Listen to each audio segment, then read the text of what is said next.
Gabay sa taong bahay. Sabi nga kanina ni Mami Liz, kasama natin sa ating kumikitang business, si Mr. Manuelito Valencia. Magandang umaga sa'yo. Magandang umaga. Abay. Good morning. Good morning. Oo. Ano bang nickname ni Sir Manuelito? Manny. Manny pa. Manny. Abay Manny.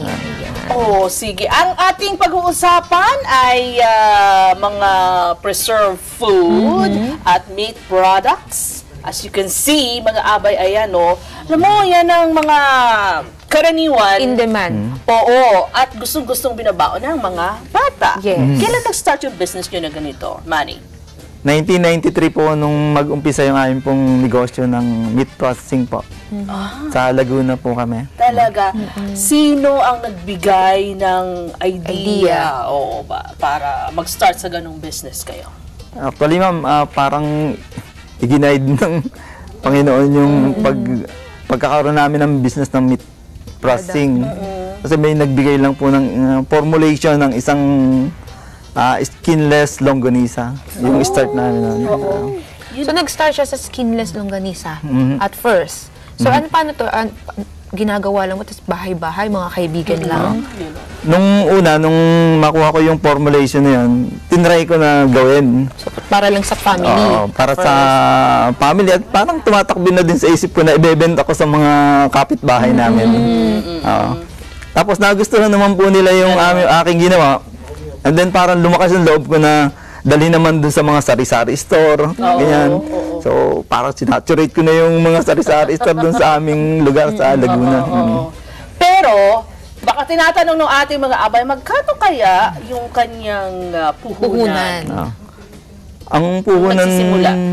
ang puhunan ko po na nagsimula kami mag-asawa, dun po sa pakimkim ng amin pong mga sponsor, yung major sponsor sa kasal namin. 7,000 yun, pero yung 5,000, naibayad ko sa yung video, sa picture, kaya natira 2,000 lang po talaga. Mas mahal pa yung nagastos niya doon sa kesa doon sa ipinuhunan niya. So, 2,000. 2,000. And from the 2,000, magkano na ang nangyaring nun? After ilang linggo o buwan, yung 2,000 naging magkano? After 1 month siguro, nag-double na yung... Wow, ang bilis ng ROI. Diba? Return of investment. Yes, oo. Ang kanila pong ang pangalan ng kanilang meat products ay Joshua. Oo. Ano-anong mga produkto ninyo, Abay? Meron po kami, sa ngayon po, meron na din po kaming hotdog, bacon, tocino, tapa, mga corned beef. Ang market na po natin yan, mga hotel na po, yung mga Eurotel. May corned beef, favorite ko. Hindi ikaw ba? Corned beef? Corned beef. Hamon. Hamon! Oo nga, ang sarap. Kayo gumagawa din kayo ng hamon? Apo.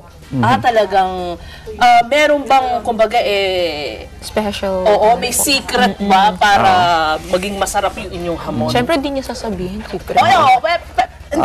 Hindi.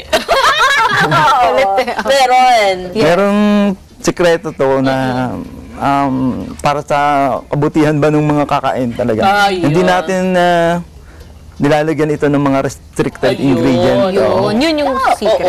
Ang gamit lang natin Stay healthy. para ma-preserve yung produkto, salt solution, yung iodized salt. Yung pinaka-safe na po yun. Yung mga curing, mga pang-cure sa meat, may mga ganun, mga salt. Isa lang ang may susiguro ni Abay Manny na mura yung mga produkto nila. Apo. Kung ikukumpara mo sa ibang mga brand.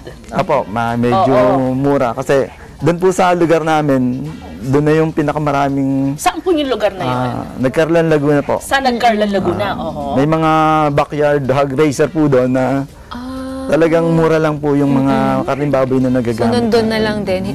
Doon na din yung raw mat na, major raw mat namin. Para sa production. Sa Ang galing naman. Sa mga meat product na ito, ano ang pinakamabenta?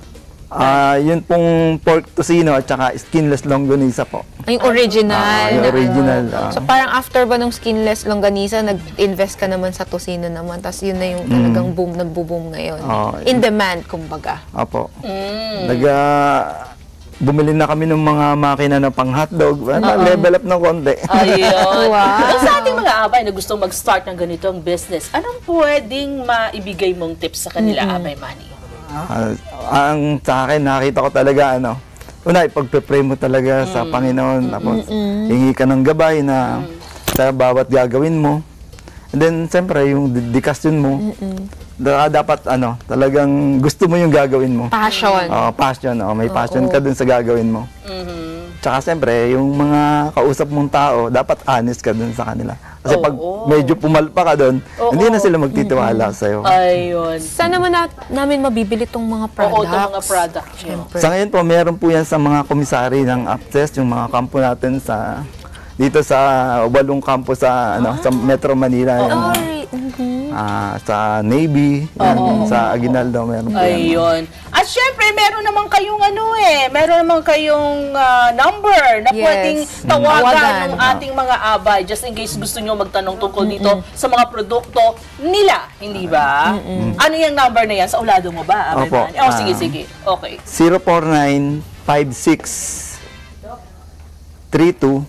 049-56-32-280.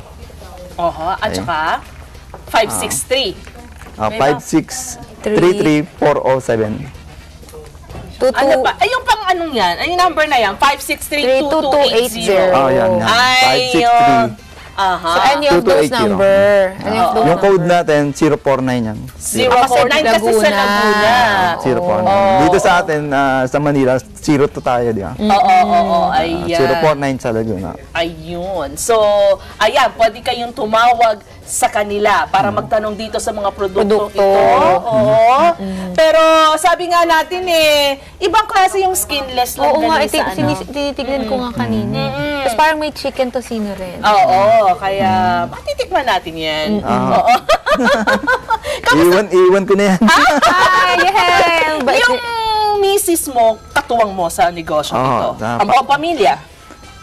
Opo, kasama na sa business. Oo. Buong pamilya. Kinasal sila hanggang ngayon. Oo. Ilang taon na ba yung business? From 1994? 22 years. Wow, ganun na, no? Tagal na. Nagsimula sa 10 kilos yan. Tapos, 10 kilos Simula talaga. 10 kilo lang. Ang Ay, baba pa ngayon, ng kilo ng pork. Oo. Kung 10 kilos, 2,000 yung... Ngayon, biganan. nakakailang kilos na kaya? Ngayon, mga per day po, mga 6 to 10. 6 to 10 per day. Yung 10 1,000. kilos, Oh, 1,000. kilos. Akala ko nagulat din ako. 1,000 pala yun. Wow, grabe. In a day. Wow. Ganun. So, Grabe. dito pa lang, feel mo na at nakikita mo na na talagang nag-expand Kapag ka yung meron kang passion at business. tapat ka, di ba? Sa clientele mo. Oo. At syempre, sa kanya ring mga kasama. Okay. Oo, di ba? Mga mababait yung aking kasama sa production. Ayun. Isang sikreto, tamang tao sa Tamang tao. bawat area ng iyong negosyo. Talaga lang. Tsaka panalangin nga, sabi ni Oo. Abay Manny. Yes. Baka meron kang gustong batiin? Manny? Yung misis ko, si Virgie Valencia. Ay, Miss Sa Virgie! pamilya. At saka yung mga tauhan ko sa Joshua Smith Products. Ayun. Hi. Oo, binabati ko na rin si Rosel. Ayan. Hi sa'yo. Matanong ko lang, bakit Joshua? Pangalan ng... Actually, nung i-ano ko yan sa registro sa DTI, 3 pangalan ang hiningi sa akin. Yung isa, Manny, tapos yung isa, Joshua. Oo. Ang na-approve yung Joshua. Oo. Marahil dahil yun yung kalooban ng Panginoon ng Joshua. Okay, so thank you. Okay. Salamat. Salamat. Sa pagpunta dito.